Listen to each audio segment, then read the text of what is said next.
Hả Cái sao? Xe đâu chị? Xe đâu?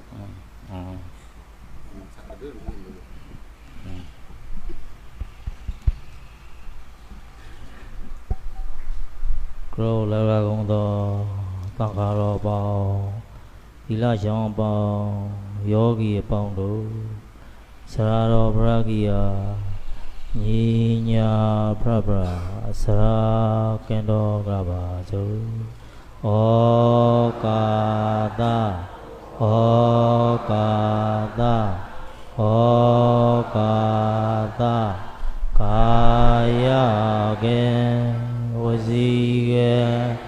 mano bendi udo prai kate pa beo ngri adarizo na miri rami kongrong kong mu mangala prai ba zi krong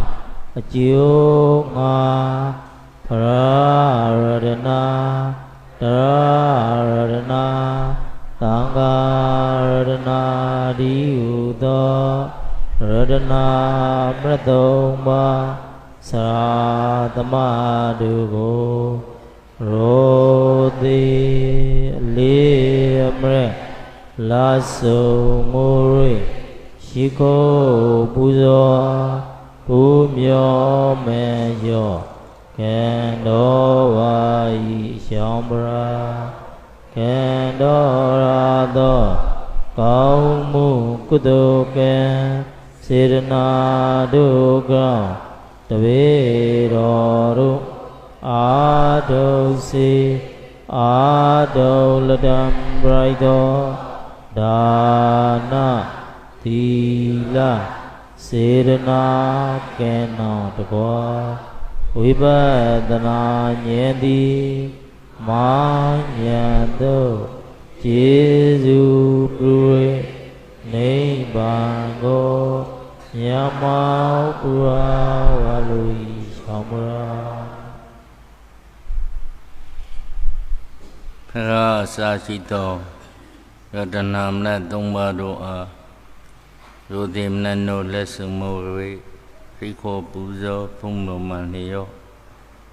Kadogram Prito Kutokan Serana Dograo Ape Asashito Wasenri upon Domha Kakating Kenlo Ninga Gondi Payre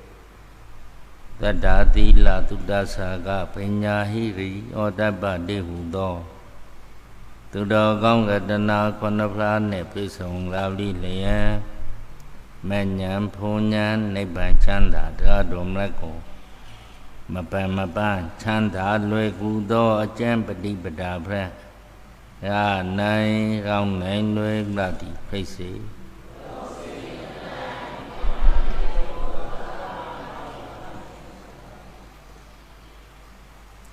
A long time quit time book Cargo Santa Ta Tanashin the long time Polo Rosa Asaipi Kuto Logati Tarashi Taku the Nate Tanari La Tara the long time Lokevo Lao Si Bi Laisovo Aham Bande Ima Atta Bawa Tongmaka Presa Zami Bande Mneswavra Aha Unatiri Dokha Bima Loam Lao Ramro Tavedo Di Ima Atta Bawa I Kantako Adavogo Tongmaka Sembrado A Presa Zami Son Dubai Ngadi မိမေတွေဝေခေတိအလျောက်ဆရာမိဘပုဂ္ဂိုလ်သူမဲ့တို့အားကံသုံးပါးဖြင့်ပြိမမိန်တိရှိတော်ထိုအပရိတို့မှကံလွတ်ပြောက်ပါစေခဲ့အကျိုးငါတောင်းပန်ဝမ်းချကံတော့ပါ၏ကိုယ်ဆောင်နတ်အိမ်ဆောင်နတ်ကျောင်းဆောင်နတ်ဝါဆောင်နတ်နိုးဆောင်နတ်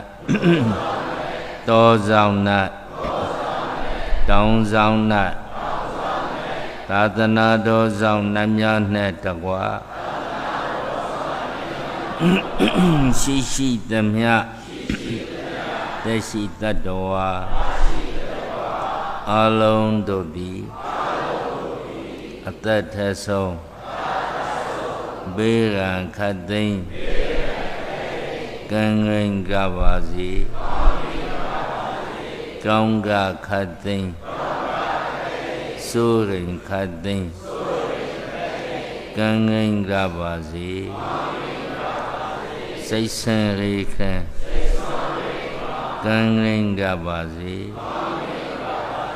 ကိုယ်စိတ်နှစ်ပါးကျမ်းမာချမ်းသာကြပါစေငါဤရှိရှိဘဝယခုဘဝပုသမျှဒါနစသောကုသိုလ်တို့သည်ငါအလိုရှိအပ်သောမေဖို့နိဗ္ဗာန်ကိုရာခံရောက်ခံအကျိုးငါလျင်လန်းစွာကျေးဇူးပြုပါစေတည်းငါသည်ဘဝပေါင်းများစွာခန္ဓာပြည့်တွေတည်ခေရလိပြီယခုလေးတနေ့မုတ်ချတည်ရမည်အချိန်ပိုင်းသာလိုတို့သည်ယခုဘဝမတည်ခင်အသေးကမဥခင်ညာဥအောင်တရာကိုသာကရောဇာအားထုတ်ပါတော့မည်ဇီဝိတံဇာဇမာနောပိတိက္ခာပဒံနာသဇာမိအဟံငါသည်ဇီဝိတံရောင်းနံနှစ်ချက်ကိုအသက်ကိုသာဇမာနောပိစွမ်းရငါတော်လေးသိက္ခာပဒံသီလသမာဓိပညာဟုသိက္ခာသုံးရအကျဉ်းမြတ်ကိုနာသဇာမိမစွန့်တော့ပါအရှင်ဖရာ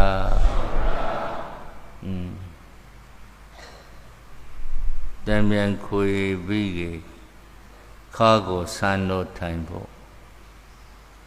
ခါကိုဆန်းဖို့လက်ကိုဘေးလက်မှာညာလက်ဘေးလက်ဝအဖာညာလက်ဝထိုက်တယ်လက်မရှင်ထိထားစေကစားတို့ဒီကလက်ကိုထားပုံထားနေရှိတခုတည်းတကယ်လို့ရပ်ပိုင်ကိုထားလို့အဆင်မပြေဆိုကလေးဘေးပုံမှာဘေးလက်တယ်ညာပုံမှာညာလက်တင်လို့ထားလို့ရတယ်အများနီးနဲ့ဆိုကေဘေးလက်ကိုဖမ်းညာလက်ကိုဖမ်းပြီးထိုက်တယ် lemma shin tita ya amyaga taga thenge ni lo ibai tamagati taga go nalung tuan re so so atui si amai si ma ong lo tila shen be phai phai taga han phai phai phai ko yen be phai phai aku asin are asin kha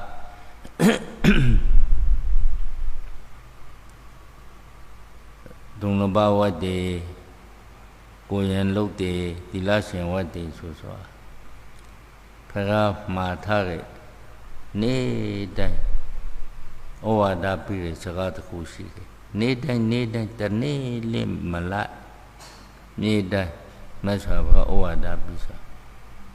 appama de na bhaikhawe tampa de tha rahan ro tati shin ne ni ga Jamen probably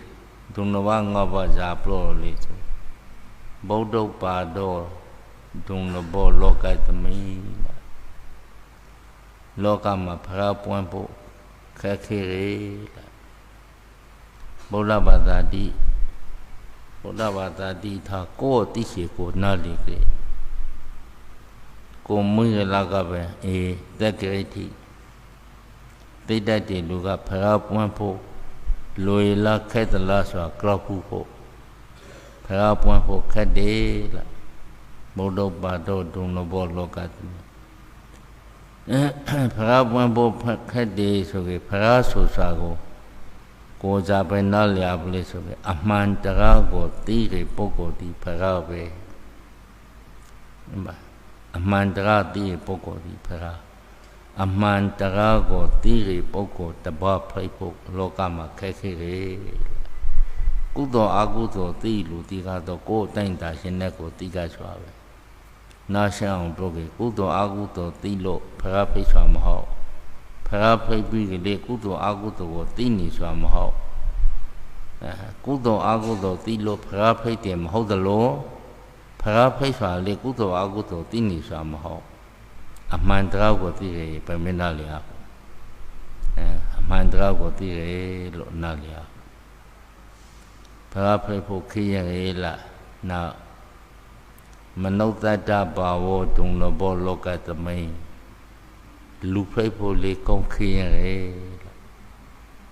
Lu phai de so sa ga ku to shi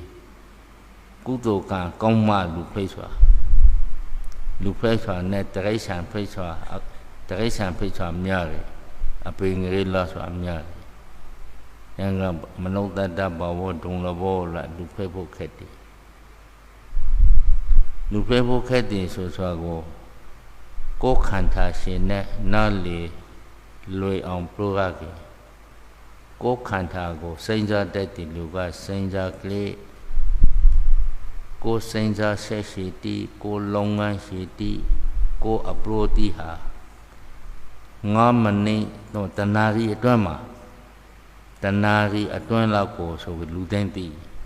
တဏှာကြီးအတွန်းလောက်မှာကိုစိတ်နေစိတ်ထားအပရိုအဆိုးအလုံးအကန့်တီကိုတတိရှိထားလို့ကလေးတဏှာကြီးအတွန်းလောက်မှာစိတ်နေစိတ်ထားသည်တိမပြီးကမှန်ကန်နေလောက်ကလေး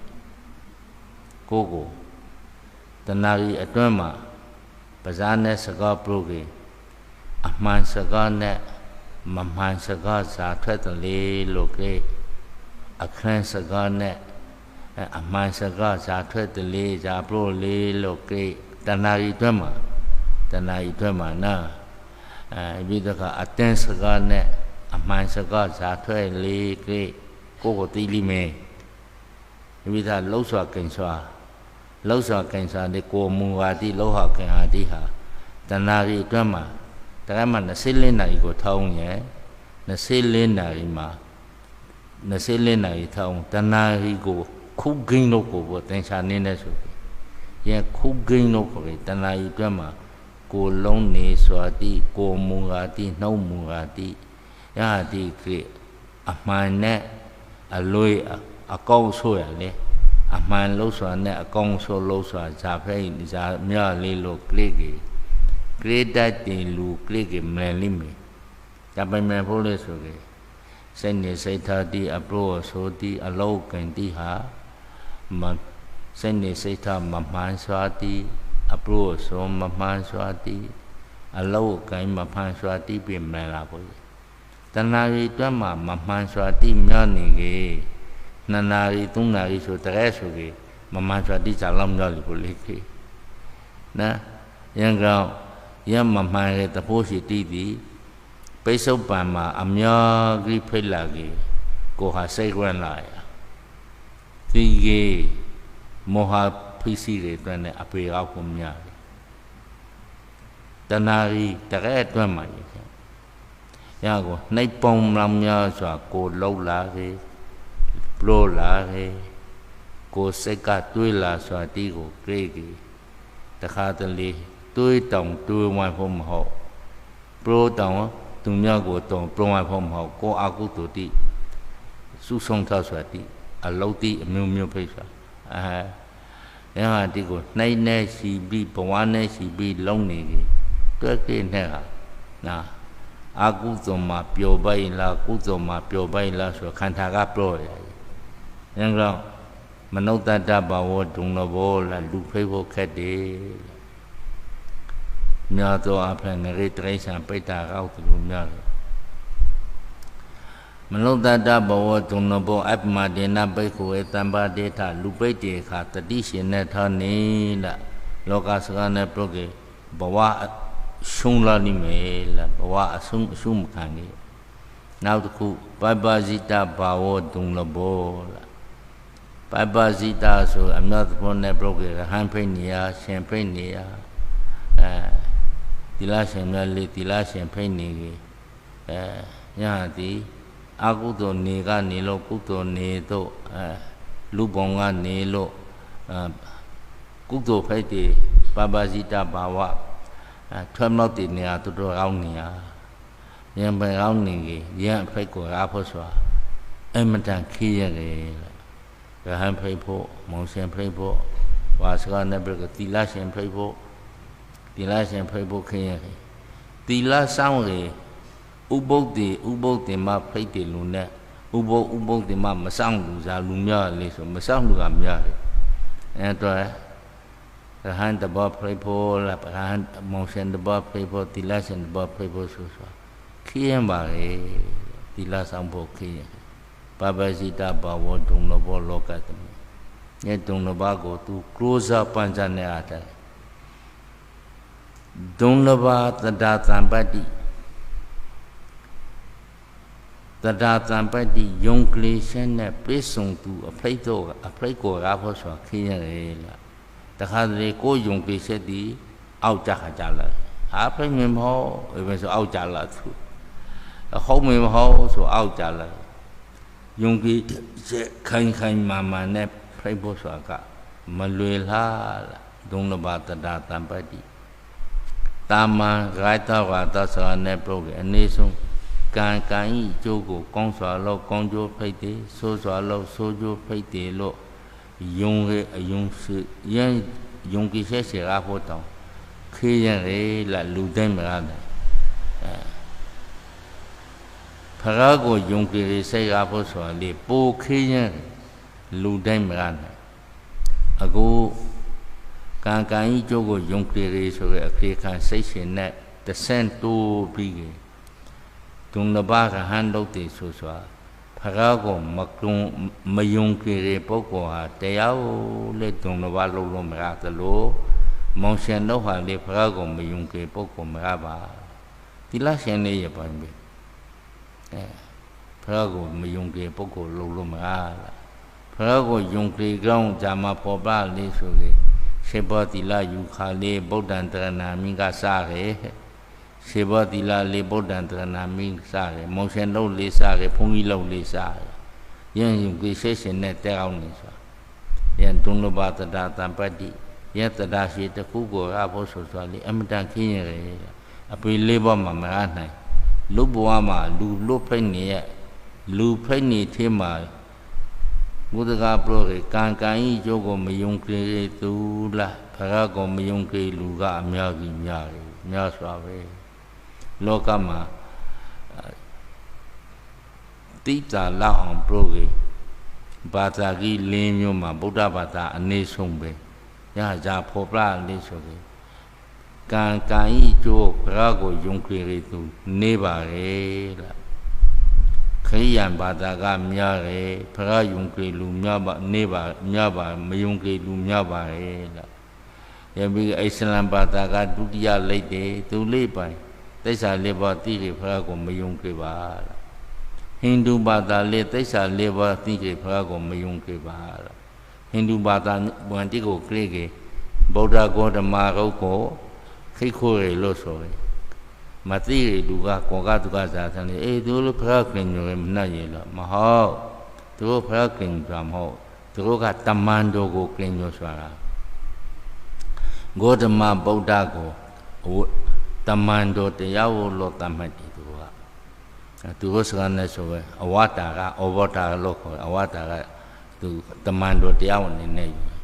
တိစ္ဆာလေးပါးတိသူဖရာလို့မယုံရန်ကောင်လောကမှာဖရာကိုယုံကြည်သူဟာနေတယ်ယနေ့ထဲမှာအခုဖရာယုံကြည်လို့ဘုန်းကြီးလုံးနေတယ်မောင်ရှင်လုံးနေတယ်သီလရှင်လုံးနေတယ်ဒုံလဘတ္တာတံပတ္တိဆိုတရားရှိတစ်ခုနဲ့တောင်ပြည့်စုံတယ်ယနေ့နောက်မှာသာတစ်ခုနောက်ဆုံးဟောလေးဆိုပြီတတ္တမသဝနံဒုံလဘတတ္တမသဝနံကိုရှိကသာသောတိသာတို့တိပံရေစကားနဲ့ပြည့်သူတော်ကောင်းတရားကိုနာကဖို့ခီးရင်လေလာနတ်ထုံပါဖို့ညကအမြောက်လို့စကားတတ္တမသဝနံဒုံလဘဆိုဆိုတာဖရာတရားကိုနာကဖို့ခက်ခဲရဆိုမှအဆင်ပြေဖို့နာဖရာတရားကိုသာလို့ဆိုဖရာဖိဖို့ခီးရင်ဆိုကိုဖရာဖိဖို့ခီးရင်လေဖရာစကားကိုနာကဖို့ဒီခီးရင်လေပဲရပိုင်ပဲနားလျာဖို့နာဒါပလေးဆိုပြီးသူတော်ကောင်းတရားဆိုစွာဟိုဖရာမပွင့်ခိုင်းမှာဖရာလောင်းသူတော်ကောင်းစားတော့ပုဂ္ဂိုလ်တိတရားတိကိုကြောက်ခုဆိုပဲအလူလောက်ကေစန္တာရေတိလာဆောက်တေကေကောင်းဝသူတိအောက်တေဆိုစွာသူတော်ကောင်းတရားတိယံကောင်တတ္တမတဝနံဒုံနမဟာဖရာတရားကိုနာရဖို့ခရင်ရေခရင်ခင်ငါမျိုးညင်သေးမှာဖရာနဲ့တွိစွာတောင်းဖရာတရားကိုမနာရှင်လို့ခိုးတောင်းမကားကြီးအမျိုးအစားရှိတယ်ဖရာမယုံလို့လေဖရာမယုံမြတ်စွာဘုရားလက်ထက်ကတာရိပုတ္တမောက္ကလံအလောင်းဆိုစွာပွေကလေးရန်နဲ့တံဝေကလို့တရားထွက်ဟာကတည်းတရားထခါကကေနောက်ဆုံးမှာအတ္တစိကိုယ်တော်နဲ့တွေးမှတရားကတိလာသူတို့မတိဟာကိုတရားထွက်ဟာလေဆိုရစကားဟာအများစကားနဲ့ပြုဆိုတာတရားဟာလေတရားဟာလေဆို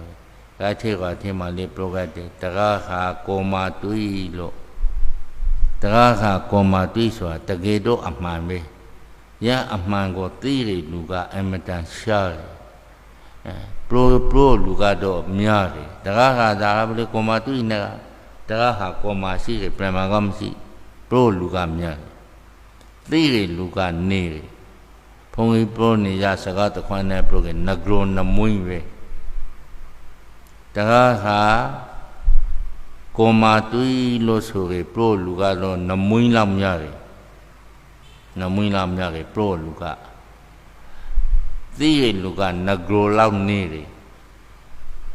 နောတကောင်ဤခန္ဓာမှာနမွေးဝီလို့မကမြတ်တယ်နဂရိုကနှချောင်းပဲပါဟိဂရိုကတရားဟာခန္ဓာမှာတွေးဆိုရစကားကဘုသူတနဲ့ပရောကလူတဲ့ပရောကနမွေးမြတ်ရဲ့ပိုင်းလူများစွာပရောဖို့တယ်ရတော့ကောနမွေးနဲ့တူရလူနဲ့တိစွာများရဲလား nagro namui soge nagro net tu soga nere khanta go tage kle lo taga go ti luka nere masila so si ya aseti pro pen si do si re nere lo taga ha koma ti so sa yaban taga ha bo ya Tari Buddha long na maukala long thwagati to twi ne kudaga phong cha pi wa nga ti tane mausa tera mi achin ban ta lo do ti ate mu khan nya u aung taga go ta krosa a thau pa do mi mogo sa do phra gi si sin pi kha re parikan shi ya phra si sin pi sa na sa ga nga ti tane mausa tera mi achin ban ta lo do ti ate mu khan nya u aung taga go ta krosa a thau pa do mi aku alai ti sin kha taga sin taku a thau ti so so ga kra phu ma a thau lo ga aku dung na ba lo ti so so kra phu lo dung na ba lo lo ga tho shampoo re so so kra phu lo shampoo lo ga tila shin wat ti so so go tila shin lo wat ti so so kra phu re tila shin wat lo ga yan la do taga a thau ti so so go kra phu ke ja sai tha ne a thau ti so go ti pho ri ya bo yan kra ati mu khan nya u aung taga go ta krosa a thau pa do mi so ke khan tha ko go tage taga mne nge do khan tha ma nya u si la ya ya ba nya u si pho ro Tari Buddha long maukala long do pui kli yen ne tang we ga lo ngaro kha ga me so bi ki thwa kha phara ne ma twi khan amya ne twi la tin ji sa gi ba ma wen bi ki parabai lo ga de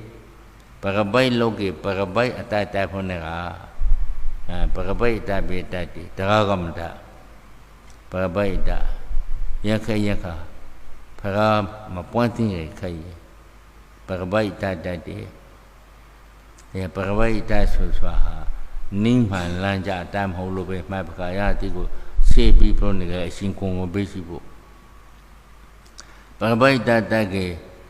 tu ga ma ken nan hai tu ha so ga ma ti ga ha so ye ba ne nao kan kaung le kha at si ko ro ne tui at si ko ro ne tui ke at si ko ro ba ma tu ga me mla sung sang ga ti at si ko ro ga ti ga khan a kaung ko pro pra ti re so so ho ma mat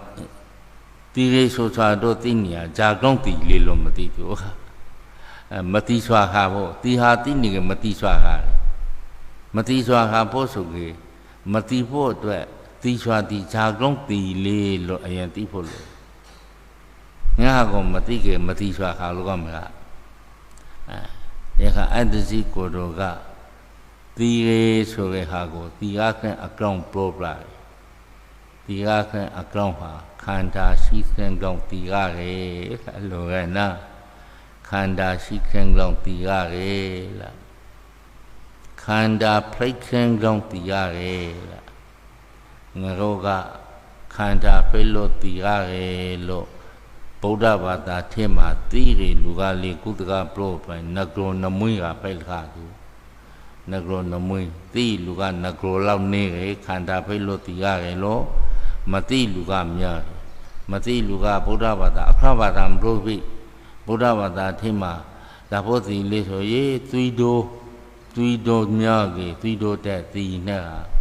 ဟာဘေဒီလျောက်တီလခတယ်ဘယ်လိုစီချိုမြောက်တော်ကမတိစီချိုကိတီရလေးတတန်ကတိခါသူတို့လေမွန်လာပေါက်လို့ရေကင်ဆာပေါက်လို့တီရဲလားရဟတိတရားမဟုတ်ယမိသားစုမှာမိသားစုပိုက်လေးပိုင်နာလေမိသားစုပိုက်လေးပိုင်တီယမိသားစုကိုတေဆောင်ထားကြကွာလေးကွာလုံပပလေလုံပနိုင်ငံလုံပိုက်ပဲသိခဲ့တယ်ကိုนะဗုဒ္ဓဘာသာဖိတ်ပြီးကဗုဒ္ဓတရားကိုကြောရဲ့နာမလီရပလို့ဆိုရင်နဂရောနမွင်းဆို သွီတိုလောကသိရေလောကလောမခန္ဓာလောမသိလားခန္ဓာသိလားဆိုသိပါနဲ့ကခန္ဓာ၅ပါးရောဝေဒနာတင်ညာသင်္ခါရဝိညာဉ်ခန္ဓာ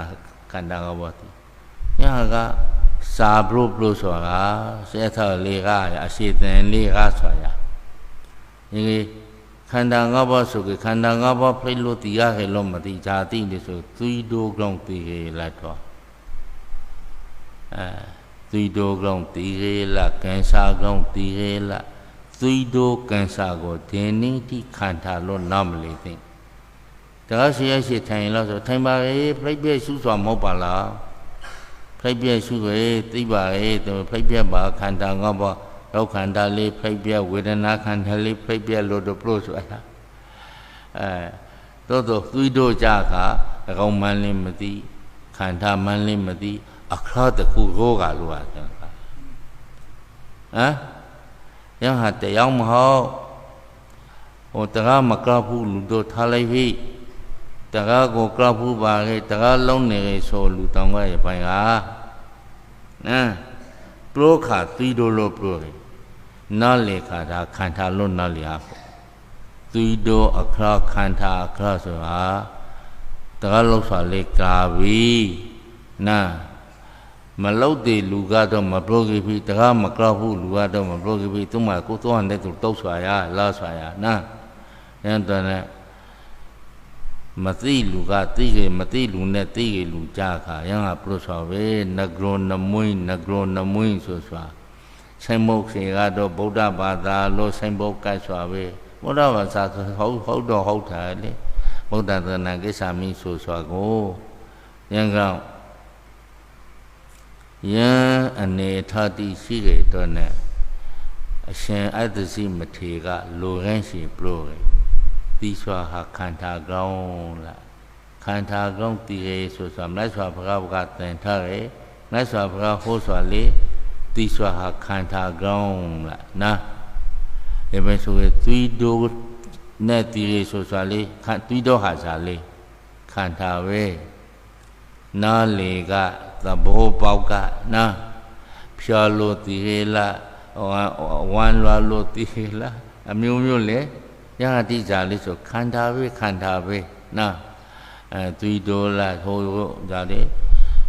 ဝိကစီရှိုးလားဟိုလားအေလားယဟတိဟာယင်းချက်ခန္ဓာလို့နားလျာပေါ့ယင်းချက်ခန္ဓာလို့နားလည်လိမ့်မှဟိုထွေထူးမဟုတ်ရခန္ဓာပဲလို့နားလည်လေဟာပေါ့ဒါကောခန္ဓာကောတည်တယ်အခုခေါ်တာမနိုင်အတ္တစီကိုတော့ကပြောတယ်သီစွာခန္ဓာကောင်းလိုက်တော့သီစွာခန္ဓာကောင်းဆိုကေခန္ဓာရှိကေတရားကေခန္ဓာကအကောင်းသီစွာကအကျိုးဇာနေကဇာဌာနဇာရှိမှာဖိတ်သီစွာသည်ခန္ဓာရှိလို့သီစွာပဲညီကေဉာဏ်ရှိသူက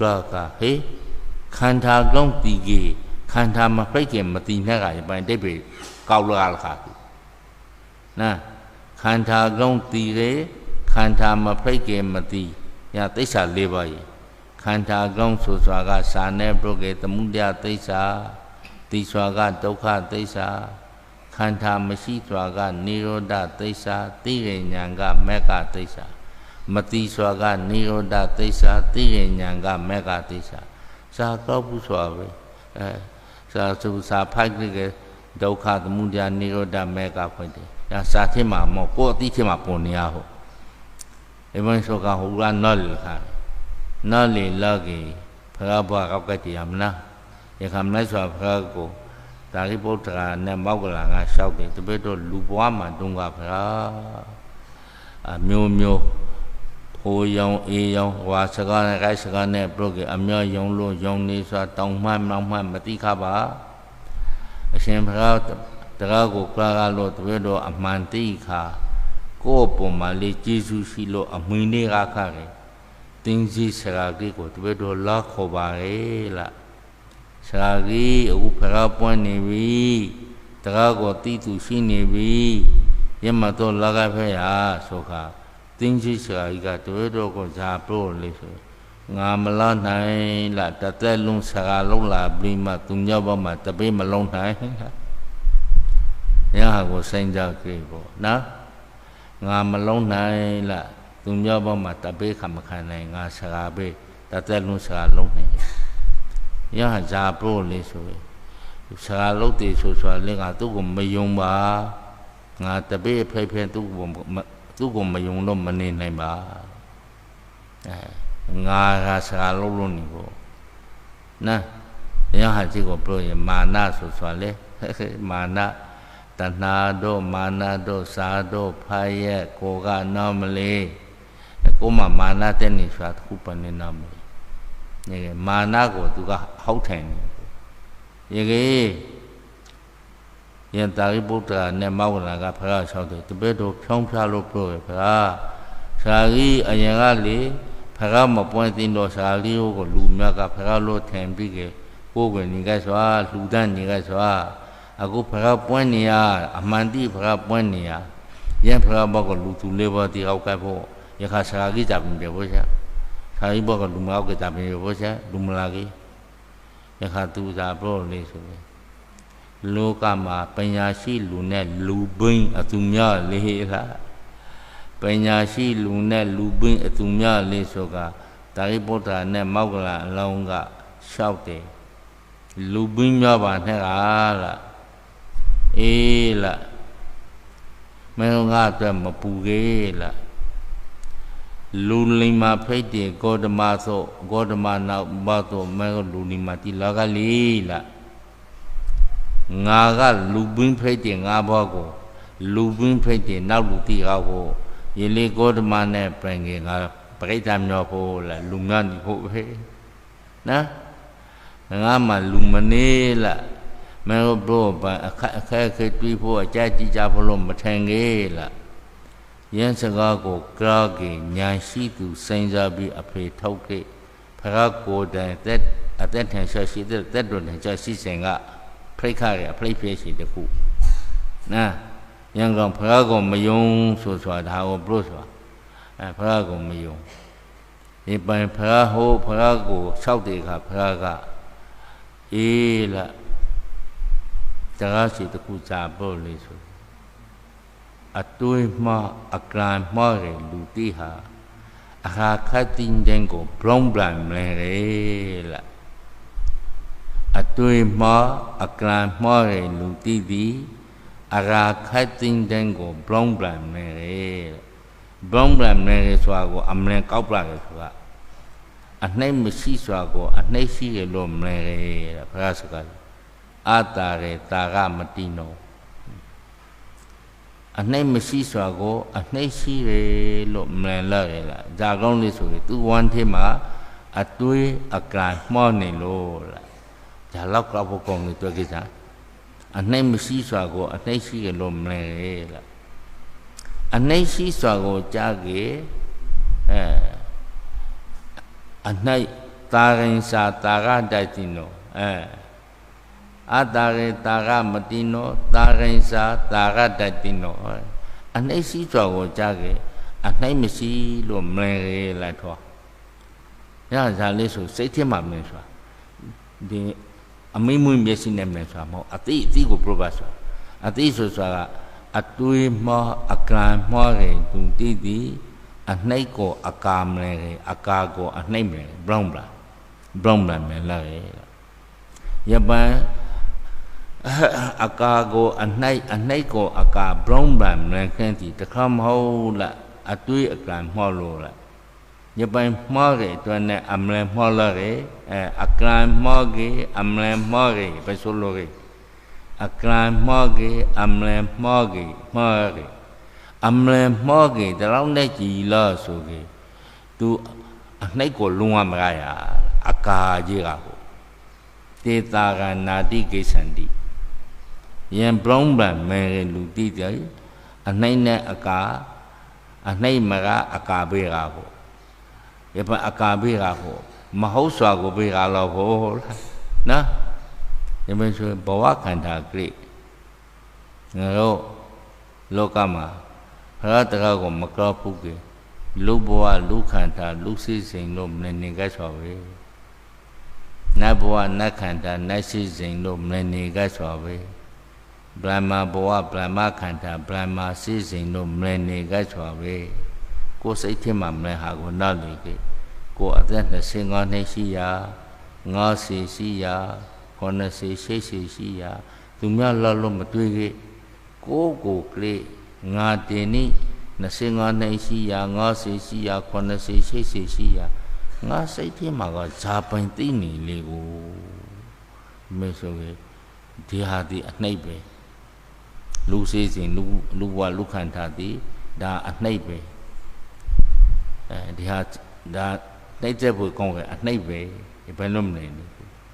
ဒါအနှိပ်ပဲအကာမဟုတ်အကာဆိုစေးစဉ်မရှိစွာအကာ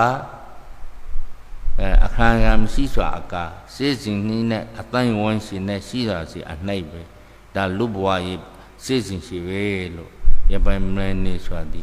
ကိုမလဲမလဲကကဲသူများလာမကဲခေသူများလာမတချို့ကညာကိုတိကြီးလူကပရောပရာဆိုကေမဲမလဲလားရပိုင်လာသူကိုဘသူမင်းပြောမလို့ကိုကမင်းရဟုတ်ကိုကကြရဟုတ်ဘုရားပုထစကားနားလေကလေးမိစ္ဆာသင်္ကပ္ပကောစရာအတွေးမှားအကလန်မှားခဲ့လူတိဘလုံးပလန်နေဟဲ့အနှိုက်ကိုအကာကိုအနှိုက်ဘလုံးပလန်နေဒီပဲမလဲလားရအတွေးမှားအကလန်မှားနားလေပြီအတွေးမှားအကလန်မှားကေအမလဲမှားကေနာအတွေးမှားအကလန်မှားကေအမလဲမှားကေအတန်တရာစီကိုလောက်ဟာမလောက်ဟာထားတရာကိုတော့ကြနေရလူဘဝလူခန္ဓာတီစွာမှာဆုံးလေလို့ကြနေရတယ်။ရာကိုမလေးနေပါလေစိတ်စဉ်ကနေပဲပါလေလို့မလဲနေကြီးရမ်းမလဲဟာအမလဲမောက်အမလဲကောင်းကမဟုတ်အမလဲမှန်ကောမဟုတ်အမလဲမောက်ပဲနော်လူဘဝကုသိုလ်ကံကြောင့်စိတ်စဉ်ကနေလေနတ်စိတ်စဉ်ဗြဟ္မာစိတ်စဉ်ကနေလို့ပြမလားဆိုတရားမလဲဆိုကောမဟုတ်အားလုံးမလဲလို့ပဲပြောပါဗျာမလဲစွာနဲ့ပရိုးစွာတယောက်တစ်ခါစီနော်အတိကစိတ်ထဲမှာမလဲနေစွာကတကယ်စိတ်စဉ်တကယ်ချမ်းသာကနေလို့မလဲနေစွာကိုမှဘုရားပုစွာမိစ္ဆာသင်္ကပ္ပပါအမလဲမော့နေတယ်အမလဲမော့ကေအနှိတ်ကိုအကာကိုမလဲလားဆိုလိုစကားကလူဘဝဟာဒီတန်ဖို့ရှိကြလို့မလဲလားနတ်ဘဝဗြဟ္မာဘဝဒီတန်ဖို့ရှိလို့မလဲလားနော်ငရေတရိစ္ဆာန်ပိဋ္ဌဝတိတံဖို့မရှိလူဘဝထဲမှာပဲဆင်းရဲပမဟန်ဒီတံဖို့မရှိဆင်းရဲပမကလွတ်တည်ချမ်းသာစီတံဖို့ရှိကြလို့ဒီပမနေနုတိမြတ်ကြီးပဲရကိုမိစ္ဆာသင်္ကပ္ပကိုစရာအတွေးမှားအကံမှားကေအမလန်မှားကေပိုက်တော့ပြီရပင်မှားကေအတွက်နဲ့ဒီမှားကေလန်ကတခုပန်နဲ့မလွန်တော့ဆက်လို့တို့ကေအတွေးမှားအကံမှားကေအမလန်မှားကေအမလန်မှားကေအလုံးမှားကေအပလိုမှားကေအပလိုမှားကေအလုံးမှားကေအတွေးကိုမှားကေစူးစိမ်မှုစီတီအားစိမ်မှုစီတီမှားလာရဲ့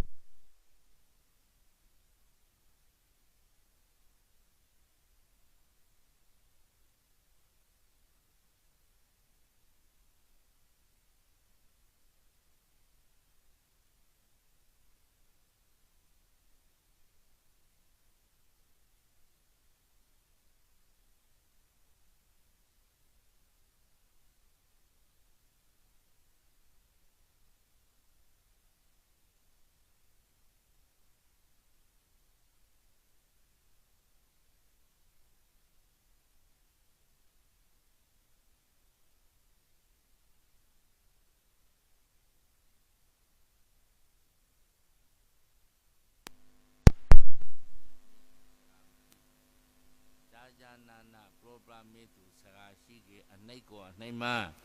အကာကိုအကာမှမလဲလောက်ဟုတ်ဒါဖို့မလဲဖို့လေးဆိုကေအတွေးအကံရှိကောင်းလို့မလဲလောက်ဟုတ်အခုဒီတရားနာလို့ဘုရားသာသနာထေဝင်နေဆိုတာဒါရှိသိရှင်လို့ညံကောင် မိစ္ဆာသင်္ကပ္ပဆိုကေတတ္တဝါတိအလုံးဘေးဒုက္ခအိုဘေးနာဘေးတိဘေးသင်နေဆိုသည်ဒီဟာဘုံဗြဟ္မဏ်နေလို့ပါလားနောက်တစ်ခုအမှန်မှန်ဆိုရှိကိုမြတ်စွာဘုရားဟောပြတယ်တာရင်္စတာရတောညတ်တော်အတ္တရင်္စအတ္တရတောလားတာရင်္စတာရတောညတ်တော်အနှိတ်ကိုအနှိတ်လို့မလင်ရေသိရလားအတ္တရင်္စအတ္တရတောအကာကိုလေအကာလို့သိရနားလေကေပေါ့အနှိတ်ကိုအနှိတ်လို့သိအကာကိုအကာလို့သိကအမှန်သိမနိုင်ဒီဟာဇာကောအမှန်သိလေဆိုကေအတွေးရှင်မှန်လို့ပါညကိုတဏ္မာသင်္ကပ္ပဂောစရာကအတွေးရှင်များမှန်ကြီးအနှိတ်ကိုအနှိတ်လို့သိကေအကာကိုအကာလို့သိကေနားလေကေပေါ့အတွေးမှန်ကြီးအသိမှန်လာကေအယူမှန်လာကေပဲဆိုလို့ကေအတွေးမှန်ကြီးအသိမှန်လာကေအသိမှန်ကြီးအပရောမှန်ကေအလုံးမှန်ကေအသက်မွေးမှုမှန်ကေစူးစိမ်မှုစီကရောစားမှုစီစူးစိမ်မှုစီမှန်လာကေဒါတန်ပြီးထွက်တယ်ညကိုစာတန်နဲ့ပြုတ်ကေမက္ကန်ရှိပေါ်ထွက်တယ်လို့ခေါ်မက္ကန်ရှိပေါ်အခုဒေရှိမာတန်ကနှိတ်ခုပဲရှင်ခါငါကအော်လိုက်တယ်ရှင်ပဲအော်လိုက်တယ်ရှင်ခါပြန်ကိုအပြိုလိုက်နေဖို့တူအနေဆုံးကုသိုလ်ရှိလောက်လို့တရားရှင်နာကလေးကုသိုလ်ကကိုလို့စိတ်ကူးစွာသည်ဟိုအကုသိုလ်ဖိတ်စွာနဲ့စာကြီးကောင်းစီဖက်ကိုရောက်တယ်လို့ဆိုအောင်အတွေးရှင်မှန်လားလို့အလုတ်ရှင်မှန်နေတယ်အတွေးရှင်မှန်ကြီးအလုတ်ရှင်မှန်အလုတ်ရှင်မှန်ကြီးအပရောမှန်ဖို့အလုံးမှန်ဖို့အပရောမှန်ဖို့အလုံးမှန်ဖို့အသက်မွေးမှုကမှန်ဖို့တန်ကန်၃ရက်တန်ကန်၅ရက်အတွက်မှာဒီလရှင်နဲ့နေဟွာနဲ့ဒီလမရှိပေနေစွာနဲ့ဇာကကောင်းလေလို့မင်းကြီးစာတိုက်ဖို့မလို့လူသိမ့်ဖေတတ်ပါလိမ့်မယ်တရားနဲ့နေစွာနဲ့တရားမရှိပေနေစွာနဲ့ဇာကကောင်းလေဆိုပြီးစာတိုက်ဖို့မလို့လူသိမ့်ဖေတတ်ပါလိမ့်မယ်အမိုက်တော့ရှိလူကလေးဖေတတ်တယ်မနိုင်ကုသိုလ်နဲ့နေစွာကောင်းနဲ့လို့ဇာလောက်တိကောင်းလေဆိုတာကိုကသူကတော့မသိရလေမသိလေထားလေကောင်းဝယ်ဆိုတာတော့ဖေဖဲကိုသူညာကိုဇာနဲ့ပြုတ်ကေအတွေးရှင်မှန်ကေအယူမှန်ကေအပရောမှန်ကေအလုံးမှန်ကေကရောစားမှုရှင်မှန်ကေဆိုတာဒီသောကောက်စာကိုပြောဆိုတာသာသနာထေတော့သာသနာထေတော့ကောက်တယ်ခါမြတ်စွာဘုရားညာကိုတာရိပုတ္တမောက္ခလံကိုအကုန်ပလို့တေကထာရောတေကတေတာကအဓိကိသံတိတာရင်္စတာရတောညတ်တော်အတ္တရင်္စအတ္တရတောလားအမှန်တိလောက်ကြီးကျေးဇူးစာများလားလေဆိုရင်အမှန်တိလူကအမှန်ကိုပဲအကောင်းကိုပဲကရဲလားမကောင်းစွာပြောက်လာတေတာကအဓိကိသံတိတေထိုအနှိတ်ကိုအနှိတ်မှအမှန်တိသူအကာကိုအကာမအမှန်တိသူတို့သည်သာကအနှိတ်ကိုအဓိကိသံတိရရဲလားတော့ဒီအကာကိုအကာမဒါဘယ်လိုလဲဆိုပြီးအတွင်းမှန်လို့လားအနှိတ်ကိုရတယ်ရဟမှာအနှိတ်အကာဆိုရစကားလူဘဝလူခန္ဓာလူစေစဉ်တိနတ်ဘဝနတ်ခန္ဓာနတ်စေစဉ်တိဗြဟ္မာဘဝဗြဟ္မာခန္ဓာဗြဟ္မာစေစဉ်တိဟာအရင်ကဘုရားတရားကိုမကောက်ဘူးခင်ဒီဟာတကေးအနှိတ်ကြီးလို့ထင်ခါတယ်ဇာရှင်ရာကဇာခါလာရာကဇာနေရာကရာကေတိယရာဘုရားတရားကိုနားထောင်တဲ့အခါယံဘဝခန္ဓာမှာသီရေအနေထသောရောက်စွာကအနှိတ်ကလာအတိကလွှဲစွာကအနှိတ်ကလာလို့မင်းကလေးကြီးဖေတတ်ပါလိမ့်မယ်ယံကောင်အစာကပုဟာရေငါတိဘဝပေါင်းများစွာခန္ဓာပြက်ကိုယ်တေခေရလိမ့်ပြီအေဟာဒီဆိုကောင်းလို့ဆိုနေရလို့မထင်ပါခဲ့ ဆိုဖို့တတ်တယ်လူတိကစားတတ်လို့ဆိုနေကြလို့လည်းရပါနားမလည်ပါခဲ့ဘဝပေါင်းများစွာခန္ဓာပြက်ကိုတည်ခေကလေပြီးဆိုစွာကိုတိတတ်တယ်လူကစိန်စားခဲ့ရလန်းဟာကိုလိုက်မယ်တခါသူလောက်မစိန်စားခဲ့ဒါလောက်တိခါလေးဆိုဘလို့မဆုံးဘဝပေါင်းများစွာခန္ဓာပြက်ကိုတည်ခေကလေပြီးယခုလေးတနေ့မုတ်ဆတေရမည်နားလေပြီယခုလေးတနေ့မုတ်ဆတေရမည်ဆိုယခုကနေဆိုလူဘဝပဲလူဘဝရဲ့လူဘဝဟာခဲနေရလားတည်နေရလားဆိုနားလေကြအဖေထွက်နေရယခုလေးတနေ့မုတ်ဆတေရမည်ဤစကားပြုံးနေစွာအများစကားကိုနောက်ယုံခံလို့ပြောလားဆိုမဟုတ်ပါတပည့်တော်ညာရှင်တဲ့ကိကလေးတကေတီအဖို့ဆိုကိုမလန်ပါလေတနေ့တို့တီအဖို့ရဇာလူပြိပမနေရဆိုကိုစာတတ်ဖို့ကမလို့တင်းတီဆိုပဲညောတနေ့မောဆာတီရမည်ရတီဖို့အတွက်ဇာလောက်လို့လေးဆိုတာကိုကသူကနားမလေးလူကကြခဲ့ဒီလောက်တနေ့တီဖို့မဟုတ်သေးကြကြမှာကောလို့ဆိုဖို့ခန္ဓာဆိုစွာအရှိမရွေးတီလို့ရတယ်ညတနာမန္တတိတတ်တိရှေ့စာတို့တိကအရှင်ပိုင်းတာလို့လေလားဟုတ်တယ်လေအရှင်ပိုင်းပဲလို့ရဲမလို့လားမလို့နှိမ့်မလို့ပေါ့ဟုတ်တယ်တီစွာကိုကြဲပလားတီရဲစွာသည်အရှင်ပိုင်းလားမှာဖက်ခနေဆိုတီလခရဖက်ခနေဆိုတီရသူအရှင်ပိုင်းလားမှာအရှင်ပိုင်းပဲညအရှင်ပိုင်းလားမှာတီစွာကိုအရှင်ပိုင်းတာလို့တို့သည်လားဥပမာဒေနိဘဒုနိဒေနိညာစာပြိပတကောင်ပြိတိကေကတပတိတော့မကောအရှင်ပိုင်းပဲရဲပိုင်းတော့မကောနိုင်အရှင်ပိုင်းတာလို့တော့ဒီရေကရတင်းနေခန္ဓာကောက်ကေအစိမတိခန္ဓာလောကဘလို့ဆိုကေဘုရားတရားကိုအတန်တန်ကလာလို့နားလေခအသိမူခံညာဥအောင်တရားကိုသာကိုးစားအထောက်ပါတော့မေဆိုကေညာဆိုစွာဇာကိုခေါ်လေးဆိုပြီးကုသိုလ်ကံကောင်းလို့စေစဉ်ကနေလေဆိုစွာဟာညာမဟုတ်ပါခန္ဓာတည်နေလေခန္ဓာကနေဆိုစွာညာပါနော်တည်နေလေခန္ဓာကနေဆိုစွာညာပါစေစဉ်ကနေလေလို့သိနေစွာဟာညာမဟုတ်ပါသင်ရှင်ဖရာပြုလို့လေညာမဟုတ်အများပြုရင်ညာပါကုသိုလ်ကံကောင်းကျိုးအားနဲ့ဝေးလူကျိုးနိုင်ကျိုးဗြဟ္မာကျိုးအားနဲ့ဆိုအများပြုရင်ညာဖရာဟုတ်ရင်ညာကကုသိုလ်ကံကောင်းလို့လူစိတ်စဉ်နိုင်စိတ်စဉ်ဗြဟ္မာစိတ်စဉ်ကနေမဟုတ်ပါလားတည်ရနေတာကောင်းနေပါလေလားနာတည်ရနေတာကောင်းနေတယ်လို့ရပိုင်သိစွာကညာပါလားအတေမုခံညာဥအောင်ခန္ဓာကိုတီးလိုက်ငါတီးနေအောင်နေမလားကိုရခါကြလို့ဖို့အတေမူခံညာဥအောင်ဇာကိုစားဖို့တရားကိုသာကိုစားအာထုတ်ပါတော့မည်တရားဆိုစွာတိခမောရင်ခန္ဓာတီမျိုးပဲတီမျိုးဆိုပြီးဒီခန္ဓာကဒီအတိခန္ဓာကလွယ်ဖို့အတွက်ငါဒီကနေ့ရဟန်းပုစွာပဲရှင်ပုစွာပဲသီလဝိုက်ဆိုသီလရှင်ဝိုက်ဆိုပဲညမှာရဟန်းပုဂေရှင်ပုဂေသီလရှင်ဝတ်တေဆိုတဲ့စကားမှာဘုန်းကြီးအထုတလီပြုရှင်စွာကသီလရှင်ရဟန်းပုဂေလေးဆွမ်းစားရတဲ့တန်ခါဝါရရနာပြီးတော့နေရာရှိတခုမှကိုနေကြရတယ်မနာရနေရာရှိတခုမှနေကြရတယ်ယံဆွမ်းစားရတဲ့တန်ခါဝတ်တေနေရာရှိတခုမှနေရနေမကောင်းထိုင်မသာကစီးစားရဆိုစွာဟိုလူစိတ်နဲ့မစားပါခဲ့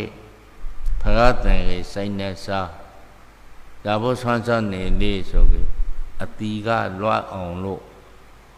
ဒီဆွမ်းစားနေရဆိုပြီးအတီကတကူဆွမ်းစားလို့ပဲလွတ်ဖက်ရလားဆိုပြီးဆွမ်းစားလို့အတီကလွတ်ဆိုတော့မဟုတ်ရဲ့ဆွမ်းစားကြီးဆွမ်းစားနေတဲ့အခါအတီကလွတ်အောင်ဆိုပြီးအတီအတုတီလေးကိုစီပဲ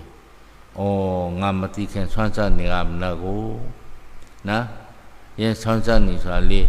အသက်ခံနေလို့မဟုတ်တိခန္ဓာမျိုးပဲဒီအတီကလွတ်အောင်လို့ငါဆွမ်းစားနေစွာပဲဆိုကြဆွမ်းစားစွာဒီလူတစ်သက်လုံးအသက်20 50 60 90စလာခဲ့ မိမိရိုးရိုးဆောက်ဆံနဲ့မတူလက်ရတတိရှင်နဲ့စောင့်နေရနော်တတိရှင်နဲ့စောင့်နေလို့ကိုဇာတတိလေးဆိုအတိကလွတ်အောင်လို့ပါအတိကလွတ်အောင်လို့အတိကလွတ်အောင်လို့စောင့်နေအတိကိုမလနေရစိတ်နဲ့စောင့်နေရဘယ်ဆိုလို့ရအတိကိုမလနေရစိတ်နဲ့ဆွမ်းစောင့်နေစွာအတိကိုမလနေရစိတ်နဲ့အဝဝနေစွာအတိကိုမလနေရစိတ်နဲ့နေရာထိုင်ခက်မှနေစွာအတိကိုမလနေရစိတ်နဲ့စီးဆက်နေစွာနားလေအောင်ပြောကြဆွမ်းစားပြီးကဆွမ်းဝါလို့ကမတိရလားတီဖို့ပဲအဝဝကဝါလို့ကောင်းကမတိရလားတီဖို့ပဲနေရာထိုင်ခက်အကောင်းအဆိုးပြီးနေအကောင်းမှနေမတိရလားဆိုတီဖို့ပဲစီးကြလောက်စားဇာလောက်စီကူနောက်ဆုံးတပဲပေါ့တီဖို့ပဲရဟရေတီရနေရာကောင်းနေအတွက်နဲ့အေးအတီကလွှဲဖို့အတွက်အေးဆွမ်းမြသင်္ကန်းမြကြောင်းမြနေရာမြစိပိစီမြကိုသုံးဆွနေစွာပဲလို့ဆိုကြကိုယ်ခန္ဓာကိုငါသူပုဂ္ဂိုလ်တ attva အတိကလွှဲလိမ့်မယ်အတိရှိရိုးရှိအတိရှိနော်အတွေးကောင်းကြီးအမှန်မှန်လာရေဆိုရအောင်ပြောဆိုရအတွေးကောင်းကြီးတမ္မာသင်္ကပ္ပအတွေးရှိကောင်းကြီးတမ္မာဒိဋ္ဌိအမှန်မှန်လာရေယဟန်ဒီကိုယ်အတွက်လမ်းမှန်လို့နားလည်ဖို့အထုထွေးထုတယ်မဟုတ်အတွေးရှိမှန်ဖို့လို့အတွေးမှန်ဆိုတာလေလူဖိနေဆိုတာမဟုတ်ငါဖိနေဆိုတာမဟုတ်ဗြဟ္မာဖိနေဆိုတာမဟုတ်တီရနေကကောင်းနေဆိုတာပဲအေတီကလွှဲဖို့အတွက်အလုံးလုံးနေဆိုတာပဲလို့ရပိုင်တိကေဒီကဟန်ဘွားကထွက်လို့ဝန်ထဟိုစောဖို့တာဖို့လုံးနေကလေးဒေတိရှိပါပါစေဒေတိရှိပါကေရမလေးအတိပွားနေဖို့ရေတီလာရှင်ဘွားကထွက်ကလေးနောက်ကိစ္စဝိသနဲ့လို့ဟိုလောကကြီးမှာဟိုစီရေဘွားကလောက်ကဖမနေလောက်ကလေးဒေတိရှိပါကေလိုက်ဧတိရှိပါသာပဲတယံတိရှိပါလာအခါခေရခါအခါယံတိရှိနေပဲလောက်ဟုတ်နေရာထင်ကလေးယံတိရှိနေလောက်ကေယံတိရှိတခုတည်းအသေးမဥခံညာဥနေရယံညာတိအသီကိုမလန်တတ်တင်ညာပဲခန္ဓာဟာတိတတ်ဆိုပဲရပိုင်ကိဖာမြော့ကေယံကိုဟာနဲ့ကိုညာရှိပေါ်လာလေကိုဟာနဲ့ကိုပေါ်ဆိုတိရေဆိုစွာဟာ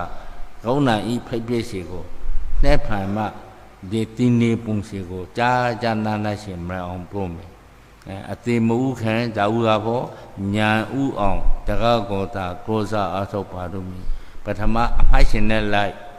ခန္ဓာဟာတိမျိုးပဲတိမျိုးပဲတိမျိုးပဲဖိုက်ကမှန်နေကေယဟန်ဒီသူရာသောဘုသူအတိရှိအမိုက်ရှိချက်မမလန်သိမမလန်သိအမိုက်ရှင်နဲ့ပညာလဝိညာလပညာလရှိမနာတခါတလေရဲ့ပညာလေးပညာပင်ကျေးဇူးပြုတယ်ရပိုင်မှတ်ဖန်မြောက်ပြီဆိုကေကိုခန္ဓာကိုရပိုင်လာဆိုငါရေသူရေလို့ဆိုအတွေ့အတာရှိနေလာလိပေါ့ယံကြောင့်ဒီနေ့လေဘုဒ္ဓကပရောပိုင်တန်တရာဝတ္တဒုက္ခတော့မောစနထာယနဲ့လာခဲ့တဲ့တော့နဲ့ခန္ဓာကိုအတိရှင်မှန်တခုရှိထားပါအရှင်စီလို့နှက်ပံခါမတခါဆက်လျောပရောပါမယ်နှက်ပံခါလေးဒေရှိမ9နာရီက7နာရီထိတရှင်ထိုင်ဖို့သံဃာကာလအတွင်းမှာဒီရဟန္တိကိုယံတိသီလရှင်တိရှိကေဒီတိကိုဒေရှိမဒေတရာပရောပါမယ်တချိန်ပဲပရောဖို့နောက်စီမှာဘုန်းကြီးအားဒီအရှိမအောင်ယူထားကြတာကိုလို့ရှိတိကိုဖြစ်လို့လေဒါပဲဆိုရင်လာကတည်းကတရာကိုကရဖူးအောင်မကရဖူးလူများလို့ကရဖူးအောင်ကရဖူးကေတတိယဟုတ်ကရဖူးမတတိယဟေးဟုတ်ပါလားဟေးဟုတ်ပါလားလို့တတိယ